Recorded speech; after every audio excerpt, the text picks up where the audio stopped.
안녕하세요. 낭만보수 영우 본색입니다. 더불어민주당 송영길 의원이요. 삼수 끝에 집권 여당의 당대표로 선출이 됐습니다. 송영길 의원은요. 민주당은 이름 빼고 다 바꿔야 된다. 이렇게 주장해온 5선 국회의원이에요. 당대표 당선 직후에 이런 얘기를 했습니다. 당이 결정하면 내각이 집행하는 체제를 만들어야 한다. 앞으로 정책 결정에 있어서 청와대나 정부는 좀 조용히 해. 민심의 현장 한가운데 있는 당이 결정할 거야. 이런 입장인 거죠. 또 여권 내에서 현재 대권주자 1등인 이재명 경기지사도요. 문재인 정부의 백신 정책 이거 너무 답답하다고 느꼈는지 경기도가 직접 나서서 해외에서 백신 들여오는 걸 검토하겠다. 이런 말까지 했습니다. 문재인 대통령을 아주 그냥 뿌리부터 흔들고 있는 거죠. 여러분, 이런 상황 어떻게 보고 계시나요? 변화를 추구하는 집권 여당의 새로운 당대표, 그리고 여권 내에서 강력한 대권주자 이재명 지사로부터 포위당하고 있는 문재인 대통령. 앞으로 그가 살아남기 위해서 어떤 정치적 결단을 하게 될까요? 영우 본색에서 짚어봅니다. 민주당 송영길 대표는요. 지난 전당대회 연설에서 이렇게 말했습니다.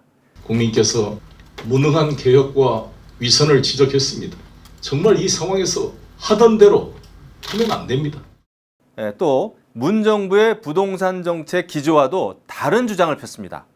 생애 최초의 실수요자들이 내 집 갖는 꿈을 이루어질 수 있도록 맞춤형 LTV를 완화시켜 나가겠습니다. 그런 그가 문재인 대통령 임기 말에 집권 여당의 대표로 선출이 됐습니다. 이런 결과는 정치적으로 무엇을 의미할까요? 그것은 바로 여의도 한복판 집권당 내에서 불기 시작한 대통령의 레임덕 현상입니다. 송영길 대표가 말한 무능과 위선, 여러분 이 말은 문재인 정권을 심판하자면서 야권에서 아주 입이 닳도록 써왔던 그런 말 아닌가요? 현 정부의 무능과 위선이라는 말을 입에 올린 후보가 집권 여당의 새로운 당대표로 선출이 된 겁니다. 참으로 놀라운 일이죠. 문재인 대통령은 송영길 신임 대표에게 당선 축하 전화통화에서 이렇게 말했다고 합니다. 송 대표를 중심으로 원팀을 만드는 것이 중요하다. 송 대표 이야기대로 부동산과 코로나 백신 문제 해결이 최우선 과제다. 당청이 호흡을 잘 맞춰달라. 바로 이것이 대통령이 신임 당대표에게 호소하고 싶었던 가장 중요한 핵심일 겁니다. 당이 제발 청와대와 다른 목소리 내지 않았으면 좋겠다. 이런 뜻이죠. 그런데 과연 대통령이 원하는 대로 상황이 흘러갈까요? 아마 어려울 겁니다. 왜냐고요? 지난달 30일 한국갤럽 여론조사에서는 문재인 대통령 국정 지지율이 대통령 취임 이래 가장 낮은 29%로 조사됐습니다. 더불어민주당 지지율은요 33%로 나타났고요. 이것은 문정부 출범 이후 대통령 지지율이 최초로 당 지지율보다 낮게 나타난 겁니다. 대통령 지지율이 당 지지율보다 낮게 나타나면 여의도에서 어떤 일이 벌어질까요? 우선 당청 간에 조율이 되지 않습니다. 당이 청와대의 목소리보다 세진다는 거죠. 현역 국회의원들은 지지율이 떨어지는 대통령을 계속 감싸기가 어렵게 됩니다. 자신들도 다음 총선을 치러야 하기 때문에 민심을 거스를 수가 없게 되는 겁니다. 선출직 정치인들의 운명인 거죠. 그러나 대통령은요, 이때부터는 당장의 민심보다는 역사로부터 평가받겠다면서 갈 길을 간다는 식으로 자기 아집에 빠지기 쉽습니다. 대통령 지지율이 10%대까지 떨어지면요, 당에서는 대통령에게 탈당까지 권유하는 사태도 벌어집니다.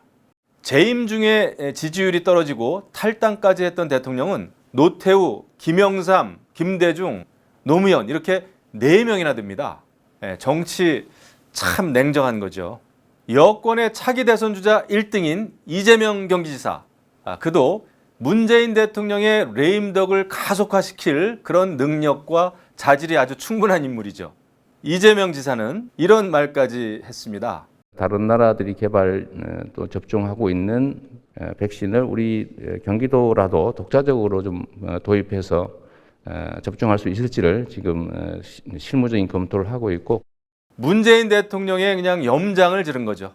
그렇지 않아도 백신 수급 문제로 문재인 정부가 이렇게 스텝이 꼬이고 있는데 지방 정부가 나서서 백신 도입 의사를 밝힌 것은 문 정부의 무능을 그냥 뼈 아프게 깐 겁니다. 그러나 이런 이재명 지사를 누가 말릴 수 있겠습니까? 이재명 지사는요, 문재인 대통령에게는 정치적으로 또 개인적으로 빚진 게 전혀 없는 사람이에요. 오히려 친문 세력들에 의해서 자신이 법정에서 재판받으면서 오랫동안 시달렸다고 느낄 겁니다. 재판을 받는 동안 문재인 대통령의 아들 문준용 씨에 대한 의혹을 언급해서 친문 지지자들로부터 탈당하라 이런 비난까지 받은 적이 있어요. 그렇다면 당의 역할을 강조하면서 당청 관계의 변화를 추구하는 송영길 대표가 이끄는 민주당과 또 여권 내에서 압도적으로 지지율 1위를 달리는 이재명 지사 사이에 끼인 문재인 대통령, 그가 살아남기 위해서 꺼낼 수 있는 카드는 무엇이 있을까요? 첫째, 개헌이라는 카드입니다. 지금 시점에서는요, 개헌 그러면은 와닿지 않는 말이죠. 그러나 제왕적 대통령제를 끝내기 위해서는 개헌이 필요하다. 또 여야가 적대적 관계에서 정치하는 이 지금의 제도에서는 협치가 영원히 불가능하다. 뭐 이런 명분을 내세워서요, 개헌론을 다시 꺼내들지도 모릅니다. 강성 친문 의원들을 앞장 세워서요. 물론 현실적으로 내년 대선 전에 개헌의 절차가 다 이루어지기는 굉장히 어렵습니다. 하지만 개헌 이슈 자체는 여당도 흔들고 또 야당도 아주 크게 흔들 수 있는 막강한 카드입니다. 그런데요, 개헌 카드는 내년 대권에 지금 가장 근접해 있는 이재명 지사에게는 이거 거의 사형 선고나 다름이 없습니다. 대통령의 권한을 대폭 축소하는 그런 개헌을 하게 되면 대통령이 되더라도 힘이 빠진 대통령이 되니까요. 개헌에 대해서는 이미 박병석 국회의장 그리고 여당과 야당의 많은 정치인들이 벌써 입맛을 다시면서 군불을 떼고 있습니다. 상황에 따라서 이 군불은요, 커다란 불길로 번질지도 모릅니다. 둘째, 대통령이 꺼낼 수 있는 카드, 여당의 대통령 후보 경선 일정 연기입니다. 민주당은 당원에 따라서 대통령 선거일 180일 전인 9월 9일까지 대통령 후보를 선출하도록 돼 있죠. 그러나 9월 9일은 이거 너무 촉박하다. 국민의힘은 11월 9일까지인데 왜 민주당만 후보를 일찍 선출해서 공격의 화살을 먼저 맞게 하느냐, 이런 의견들이 벌써부터 분출되고 있습니다. 이재명 지사 쪽은 당연히 예정대로 치러야 된다, 그런 입장이고요. 하지만 지지율을 끌어올려야 하는 다른 잠재적인 대선 주자들은 경선 일정을 미뤄야 한다, 그런 입장입니다. 시간이 필요하기 때문이죠. 만약에 대통령이 이거 이재명 지사는 불안하다, 이 지사가 대통령이 된다면 권좌에서 물러난 대통령과 그 측근들이 안전할 수 있겠는가, 뭐 이런 현실적인 고민을 한다면 경선 일정 연기 카드를 꺼내면서 이재명 지사를 흔들 가능성도 있어 보입니다. 더구나 불과 0.59% 차이로 2등에 머물러서 당대표가 되지 못한 강성 친문 홍영표 의원은요, 대선 주자들이 동의하면 경선 일정을 연기할 수 있다는 뜻을 이미 밝힌 바 있어요. 지난 4.7 재보궐선거 때도요, 당초 후보를 내지 않는다는 당원을 바꿔서 후보를 낸 민주당 아닌가요? 대선 경선 후보 일정 바꾸는 것쯤은 아마 식은 죽 먹기겠죠. 이렇게 된다면 친문 세력과 이재명 지사 간에는 지난 2017년 1차 전쟁에 이어서 2차 전쟁을 벌이게 됩니다. 그리고요, 그 전쟁은 여권의 대선 주자 분열로 치달을 겁니다. 이재명 지사를 잡기 위해서 586 운동권 출신의 대선 후보가 출격하게 되는 거죠. 이 밖에도 대통령은 자신의 레임덕을 약화시키기 위해서 수단과 방법을 가리지 않을 겁니다. 과거 노무현 대통령도 지지율이 20%대로 내려앉자 야당에 대해서 대연정을 제안하는 등 아주 온갖 애를 썼습니다.